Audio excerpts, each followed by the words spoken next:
यशोमती मैया के नंद लाला।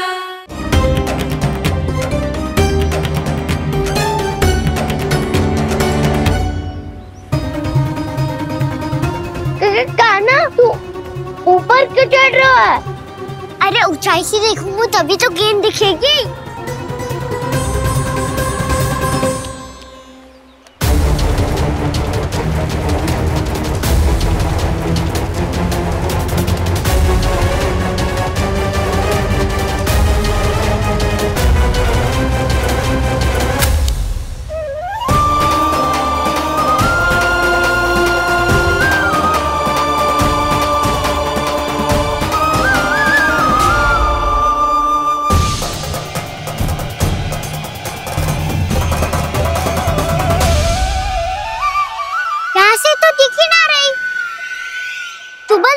से फेंकी थी ना?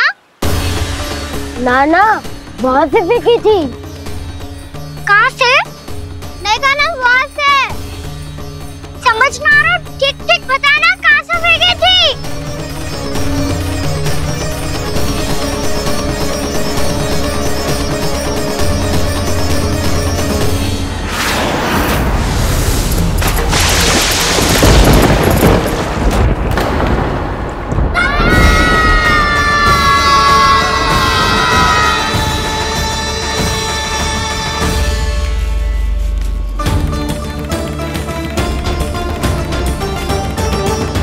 कालिया नाग के क्षेत्र में जाकर कोई भी जीवित वापस ना लौट सको।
क्या किया वाना ने?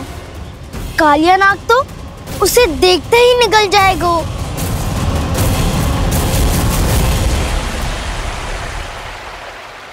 तो आरंभ से अब तक सब कुछ उसकी लीला का ही भाग था।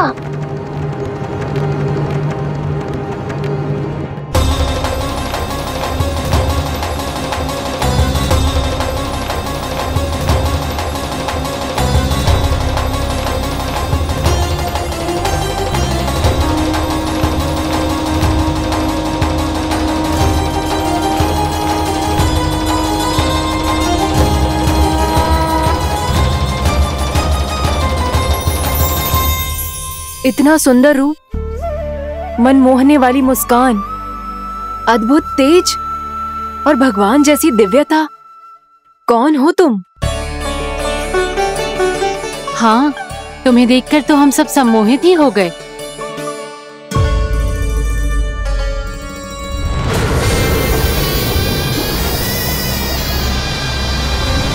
तुम जो भी हो बालक, वापस लौट जाओ। हमारा हृदय तुम्हें ही देखते रहना चाहता है, किंतु यदि हमारे पति जाग गए तो तुम्हें अवश्य हानि पहुंचाएंगे। ये बहुत विषैले है बालक, कालकोट जैसे भयानक। इनके विष से तुम नहीं बच सकोगे। नंदराज, कालिया नाग के विष का प्रभाव बढ़ते ही जा रहा है।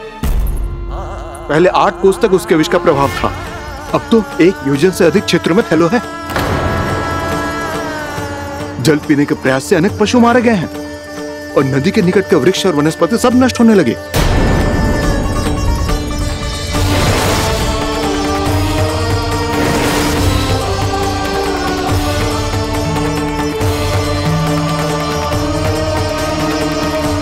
इनके विष की तीव्रता इतनी अधिक है बालक कि इनके संपर्क में आने वाले को तड़पने का भी अवसर नहीं मिलता। इनके विष की अग्नि क्षण भर से भी कम समय में प्राणवायु को जलाकर राख कर देती है।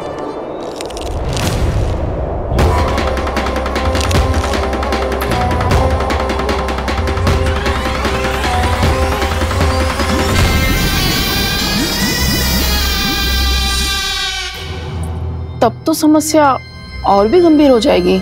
मैंने तो सुनो है कि कालियानाग कम से कम 2 योजन लंबा है, सैकड़ों फन है उसके।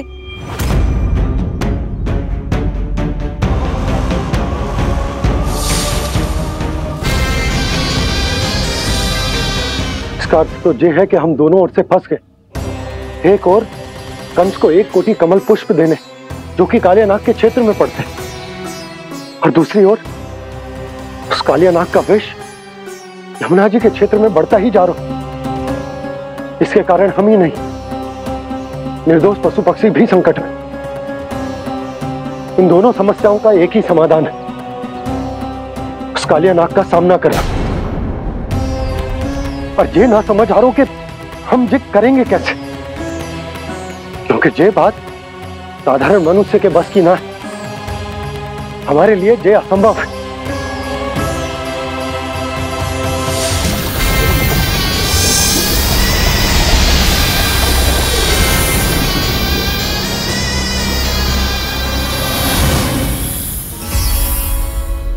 अब तो तुमने अपनी आंखों से भी देख लिया बालक, ये कितने विषैले हैं।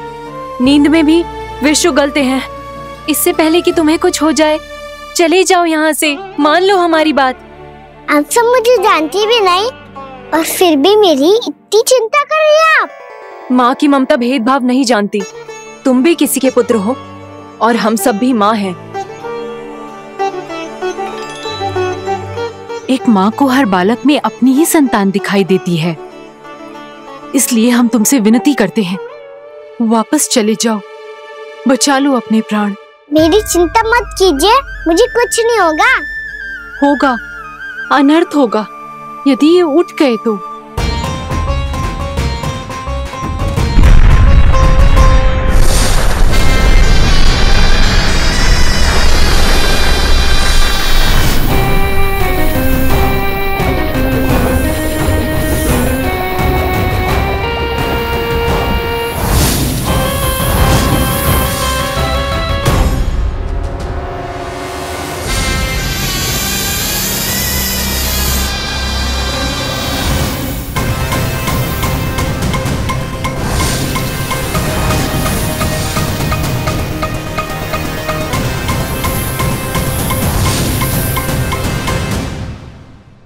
सामने होते हुए भी अपने इश्क को केवल वही देख सकता है जो अपना अभिमान त्याग चुका हो। पर पूर्व जन्म में मेरा भक्त होने के नाते मेरा सत्य स्वरूप देख पाने में मुझे इसकी सहायता करनी चाहिए।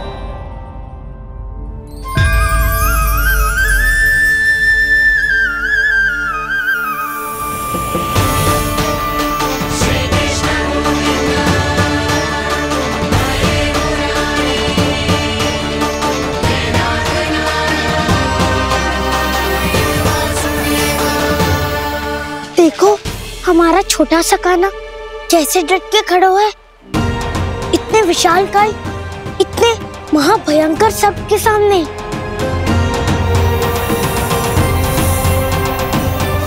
ये कोई भगवान नहीं है जो इसके सामने हाथ जोड़ रही हो तुम सब।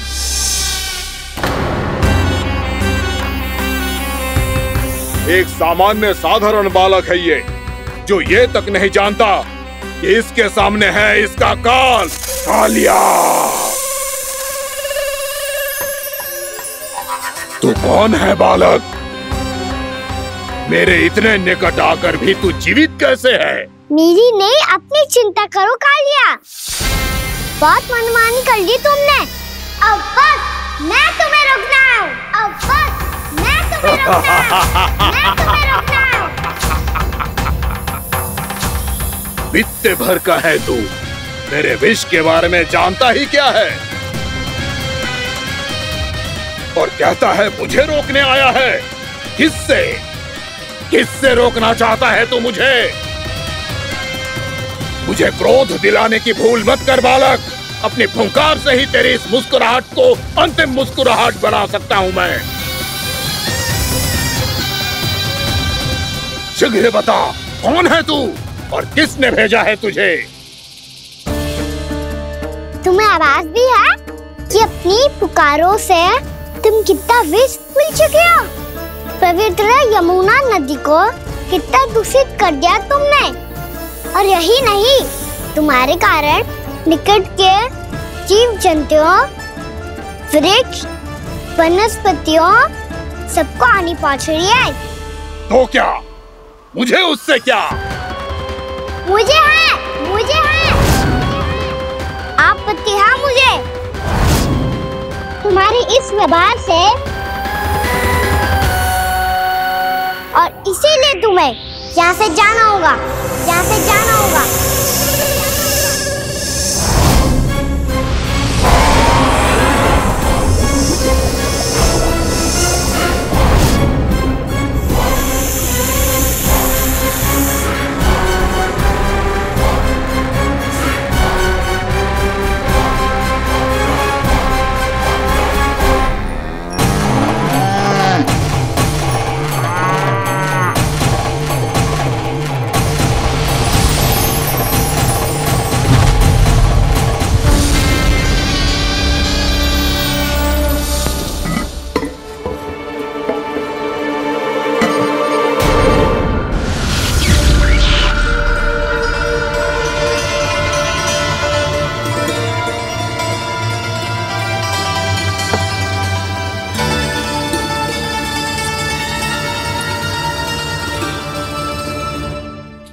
मुझे आदेश देने का साहस भी कैसे किया तूने? इस क्षेत्र को मैंने अपना राज्य बनाया है। मेरा परिवार रहता है यहाँ। और तू मुझे यहाँ से जाने के लिए कह रहा है? हाँ, क्योंकि तुम्हारे यहाँ रहने के कारण अन्य जीवों को हानि हो रही है और मैं ऐसा नहीं होने दे सकता। मैं तो बस वही कर रहा हूँ जो एक सर्प का स्वभाव है। विष फैलाना स्वाभाविक है मेरे लिए। इसलिए मुझे चुनौती मत दे बालक। चुनौती तो मैं दे चुका हूँ कालिया। अब तो बस तुम्हें स्वीकार करनी है।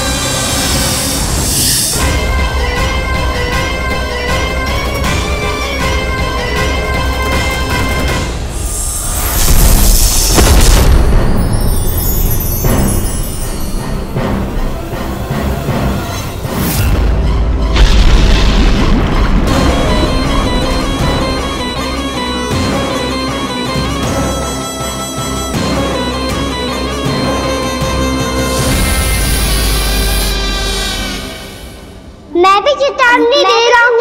यहाँ से चले जाओ। अपनी भूल को पहचानो कालिया। तुम जो कर रहे हो अनुचित है।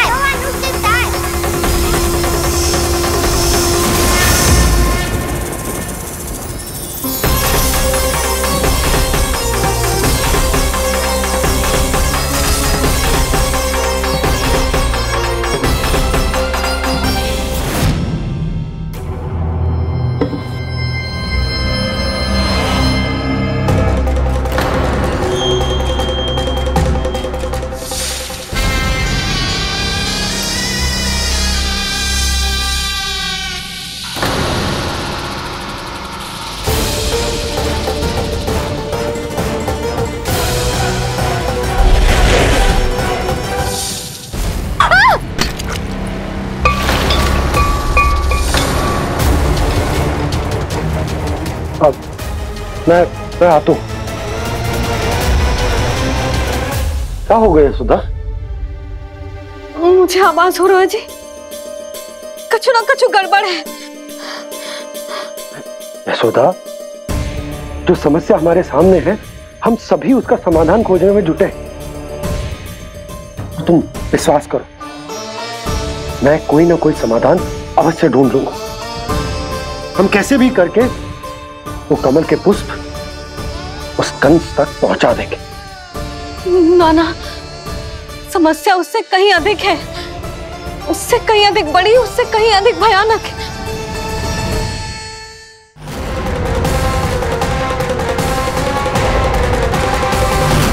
विस्की ये बूंद से ही सबके प्राण चले जाते हैं। इसने तो विस्की धारियां फेंकी है खाना पे।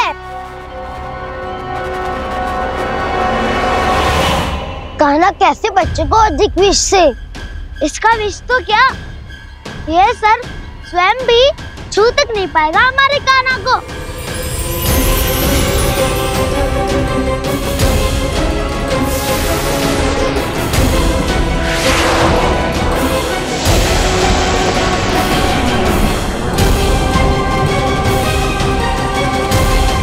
तुम्हारे सखा को, मेरे भाई को कोई हानि नहीं पहुंचा पाएगा। ये कान्हा का सत्य चाहे जो हो बलराम, पर अभी तो जो एक बालक ही है ना। देखो कैसे विष के कारण स्थिर हो गया है।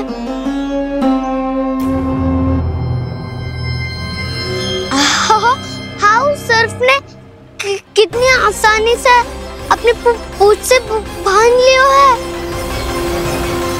मुझे यहाँ से भगाना चाहता था ना तू? अब मैं तुझे दिखाऊंगा अपना सामर्थ्य। ये मूर्ख किसे बांधना चाहता है अपनी पूंछ में? उन्हें जिनका विस्तार सारे ब्रह्मांड में है, या उन्हें जो स्वयं अनंत है? पर देवराज, प्रभु ऐसा करने ही क्यों दे रहे हैं कालिया को? आप सब भूल रहे हैं देवगण।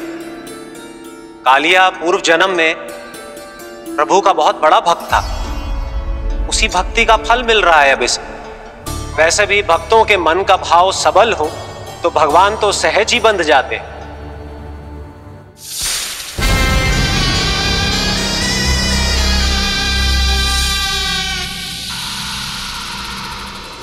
बलराम, तुमने ही तो कही थी कान्हा को कछु ना होगो। देखो उस दुष्ट ने चारों ओर से जकड़ लियो है।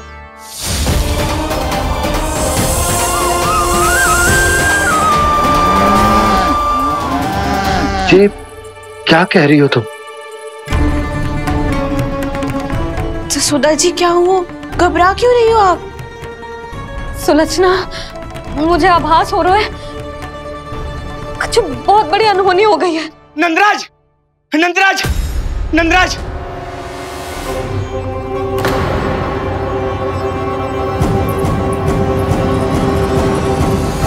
नंदराज, कान्हा ने जमदग्नि नदी में छलांग लगा दी है। कान्हा ने जमदग्नि नदी में छलांग लगा दी है। कान्हा ने जमदग्नि नदी में छलांग लगा दी है। कान्हा जमुना में कूद गया है। मुझे लगा था आज कछु गड़बड़ होने वाली है। मुझे आज कान्हा को ना जाने देना चाहिए था।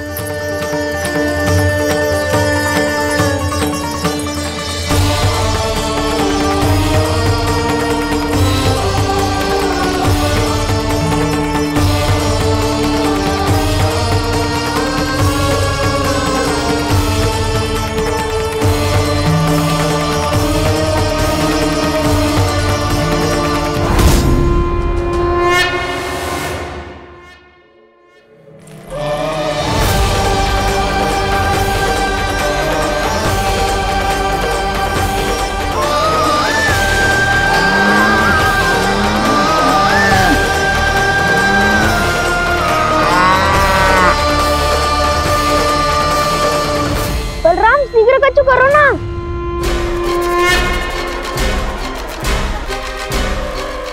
कछु भी करो पर कान्हा को बचाओ।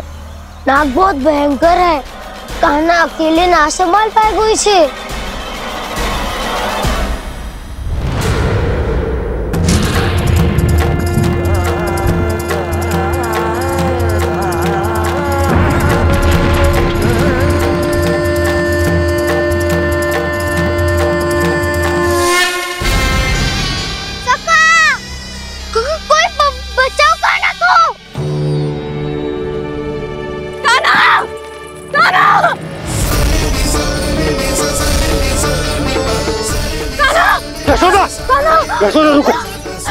छोड़ दो मुझे, छोड़ दो मुझे। जीजी संभालो, बावली हो गई ना।